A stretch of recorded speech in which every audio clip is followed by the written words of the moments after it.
son style, depuis qu'il est monté en 70, depuis Geiji, il a changé.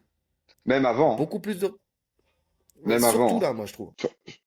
Son, son combat même contre Allen, déjà, c'était une autre version de Max Holloway. Oui, c'est vrai. C'est vrai que ça commence un peu avec Allen sur la responsabilité défensive. En fait, contre Allen, c'est la responsabilité défensive.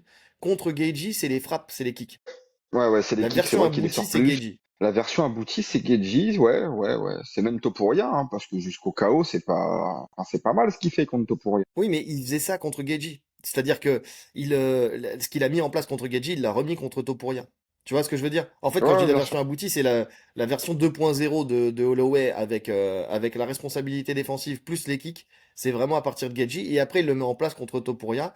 Et c'est vrai que contre Topuria, il gagne les rounds hein, jusqu'à ce qu'il se fasse mettre KO. Parce que tu sais, maintenant, la mémoire courte du MMA. Là, j'ai entendu des analyses qui disent comme quoi il s'est fait rouler dessus par Topuria. Non, il s'est pas fait rouler dessus par Topuria. Il s'est fait mettre KO par Topuria. Mais en termes de scoring, les deux premiers rounds, ils sont pour Holloway. Et en plus, il commençait à monter en pression, tu sais, même on disait avant le KO, avant que vraiment il se fasse sonner et puis qu'il prenne le KO, pour moi, il prenait le lead du combat, puisqu'on avait dit que si ça allait à la décision, ce serait Mhm. pour Holloway. On l'avait dit dans le débrief.